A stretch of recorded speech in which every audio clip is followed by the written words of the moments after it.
नमस्कार दोस्तों, मैं राणा यशवंत आपका स्वागत करता हूं। बचपन में हम लोग कंचा खेला करते थे, तो एक कंचा लेकर के और फिर हम दोनों मुट्ठियां सामने कर देते थे और सामने वाले से कहते बताओ कि ये कंचा किसमें है। अब उसका अनुमान पर होता था, किस्मत पर निर्भर है कि कंचा इसमें है या इसमें है, या फिर उंगलियों को हम बताते कि ये उंगली कौन सी है। ये अटकल अनुमान पर रहता है कि आप सही हैं या गलत। बिहार की आज की राजनीति कमोबेश ऐसी ही है। नीतीश कुमार दिल्ली की राजनीति करेंगे, तेजस्वी यादव बिहार की राजनीति करेंगे, यानी कि नीतीश कुमार प्रधानमंत्री बनने की रेस में आएंगे, तेजस्वी यादव वहाँ मुख्यमंत्री बनेंगे। यह सारी चर्चा बहुत गर्म है, बिहार की राजनीति भी खदबदाती हुई सी है। लेकिन सच क्या है यह कोई नहीं जानता है, बस समझने की कोशिश कर सकते हैं। क्योंकि हिंदुस्तान की राजनीति में आज की तारीख में अगर किसी आदमी को समझना बहुत मुश्किल है तो वह नीतीश कुमार। वो जो कुछ भी कह रहे होते हैं और जो कुछ वो सोच रहे होते हैं, ज़रूरी नहीं है कि दोनों में कोई मेल हो। मेल हो भी सकता है और नहीं भी हो सकता है। ये होना और नहीं होना जो है, इन दोनों के बीच की स्थिति जो है वो रहस्य होती है। और बिहार की राजनीति के रहस्यवाद के सबसे बड़े प्रणेता हैं नीतीश कुमार। इसलिए हाल की घटनाओं में पिछले 10 दिनों में जो कुछ भी हुआ है उसमें घुस करके अगर आप देखेंगे तो कुछ चीज़ें आपको समझती हुई सी नजर आएंगी। मसलन कि दिल्ली में लालू प्रसाद यादव नीतीश कुमार को लेकर के आए सोनिया गांधी से मिलने के लिए, इस उम्मीद में कि अगर सोनिया गांधी से थोड़ी बहुत भी हामी मिल जाए या इशारा मिल जाए तो नीतीश कुमार को देश की राजनीति में, दिल्ली की राजनीति में नरेंद्र मोदी के मुकाबले में विपक्ष की लामबंदी होगी तो नीतीश कुमार उसका चेहरा होंगे। अगर इस तरह का इशारा भी मिल जाता है तो नीतीश कुमार को पटना से दिल्ली की तरफ मोड़ना या भेजना आसान होगा। यही उम्मीद थी लालू प्रसाद यादव की।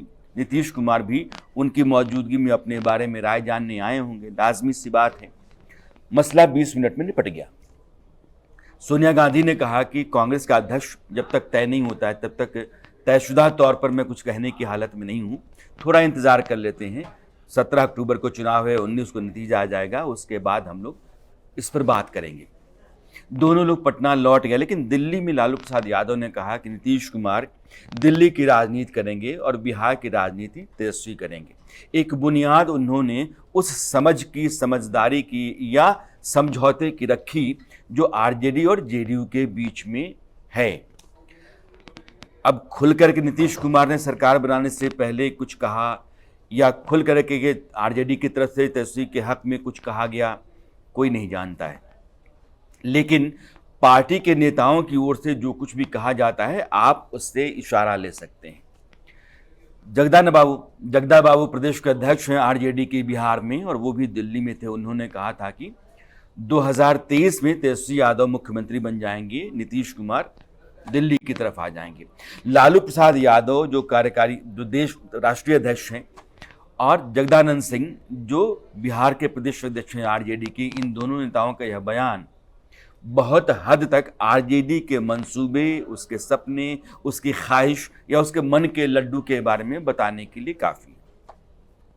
कार्यकारिणी की जो बैठक आरजेडी की हुई थी आज से 10-12 रोज पहले, उसमें शिवानंद तिवारी ने कहा था कि नीतीश कुमार बार बार कहते रहे हैं कि वो आश्रम खोल करके और राजनीति के लोगों को ट्रेनिंग देंगे, तो अब समय आ गया है कि वो ट्रेनिंग दें, उनके साथ मैं भी चलूँगा और तेजस्वी को अब मोर्चा दे दिया जाना चाहिए, गद्दी दे देनी चाहिए। लेकिन आरजेडी के नेताओं के बयान पर नीतीश कुमार ने भले कुछ नहीं कहा, जेडीयू ने कुछ नहीं कहा, ऐसा नहीं है। तो जेडीयू की तरफ से खास करके उपेंद्र कुशवाहा ने दोनों बार ये कहा, शिवानंद तिवारी के मामले पर भी और जगदा सिंह के मामले पर भी, कि ये दूर की कौड़ी है।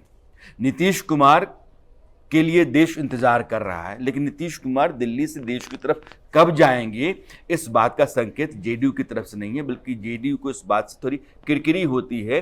वो एक असहज सी स्थिति में आ जाता है जब कभी भी आरजेडी की तरफ से तेजस्वी यादव को मुख्यमंत्री बनाए जाने की बात कही जाती है। हालांकि 2 ऐसे मौके आए जब नीतीश कुमार ने इस बात का साफ इशारा किया कि वो चाहते हैं कि उनके बाद बिहार की कमान तेजस्वी यादव को दी जाए।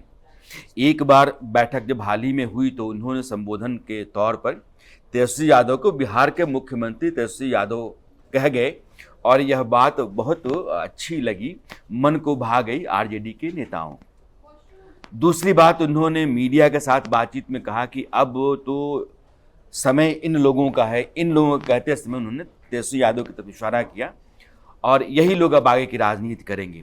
तो ये दो घटनाएं हैं। इन दो घटनाओं से आप नीतीश कुमार के मन को समझने की कोशिश कर सकते हैं। मन वैसा हो या ऐसा होगा, ये तय तौर पर आप नहीं कह सकते हैं, बस कोशिश कर सकते हैं। नीतीश कुमार है, तयशुदा तौर पर ठोक बजा करके आप कुछ भी कह पाएं या कह दें, ये आपकी समझदारी में एक सवाल।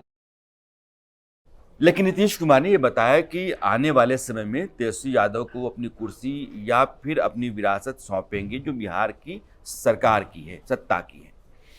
अब नीतीश कुमार के वहां से निकलने और तेजस्वी को मुख्यमंत्री बनाने के कारणों और स्थितियों को समझना उतना ही जरूरी है। नीतीश कुमार सत्ता को लेकर के हमेशा से सजग रहे हैं और उनके शब्द, उनके फैसले, यह सब इस बात पर निर्भर करते हैं कि नीतीश कुमार की अपनी मंशा क्या है, उनका मकसद क्या है। वो बार बार बोलने वाले नेताओं में से नहीं है और कुछ भी कह देने वाले नेताओं में से नहीं है। जब कुछ भी कहते हैं तो कभी कभार वो असहज हो जाने और तुनक जाने की स्थिति होती है, और ज़्यादातर दफ़ा वो राजनीति को समझ करके और बिसात पर प्यादे चलने जैसी स्थिति होती है। नीतीश कुमार के लिए जब दिल्ली में विपक्ष की लामबंदी में अपने लिए बहुत मजबूत या पहली सी जगह दिखाई पड़ेगी, तब वो बिहार की राजनीति या वहाँ की सत्ता को छोड़ेंगे, इसमें दो राय नहीं होनी चाहिए। अब यहाँ विपक्ष की स्थिति क्या है? ममता बनर्जी लगातार इस बात की कोशिश में रही हैं, यहाँ तक कि उन्होंने देश के दूसरे राज्यों में भी अपने पोस्टर बैनर लगवाए थे, यह साबित करने के लिए कि प्रदेश से अगर कोई ऐसा नेता जिसका देशव्यापी असर है और देश के अलग अलग राज्यों में उसके बैनर पोस्टर हैं, लोग उसको जानते हैं, उसके हक में बोलते हैं, उसके समर्थक हैं, पसंद करने वाले हैं, तो ममता बनर्जी हैं। इसी तरीके से तेलंगाना से चंद्रशेखर राव लगातार अलग अलग राज्यों में जाकर के वो मुख्यमंत्रियों से मिलते रहे, विपक्ष के नेताओं से। वो अरविंद केजरीवाल का मामला हो या नीतीश कुमार का मामला हो, सबसे मिल करके और सबको एकजुट करने की वो कोशिश करते रहे हैं।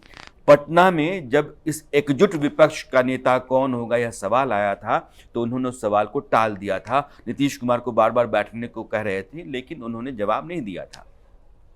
तो इस तरीके से नीतीश कुमार का अपना सपना है। अभी हाल ही में बीएसपी की तरफ से कहा गया कि थर्ड फ्रंट में बीएसपी आने को तैयार है अगर बहन जी को प्रधानमंत्री पद का उम्मीदवार मान लिया जाए, बना लिया जाए। तो समाजवादी पार्टी की राष्ट्रीय कार्यकारिणी की, या आप कहें कि राष्ट्रीय सभा जो उसकी हुई, जिसमें अध्यक्ष के तौर पर अखिलेश यादव को दोबारा चुना गया, उसमें भी इस मांग को हवा दी गई कि अखिलेश यादव को प्रधानमंत्री की कुर्सी की तरफ बढ़ाया जाए। अब ये अलग अलग दल जो अलग अलग राज्यों में जनाधार रखते हैं, उनके नेता राष्ट्रीय स्तर पर जाने पहचाने जाते हैं, वो सब सपना पाले बैठे हैं नरेंद्र मोदी के मुकाबले में एकजुट होने वाले विपक्ष का चेहरा बनने की या प्रधानमंत्री पद का उम्मीदवार बनने की। अब इस तरह का सपना पाल करके बैठना, इस तरह की उम्मीद बना करके बैठना, अपनी ये स्थिति है।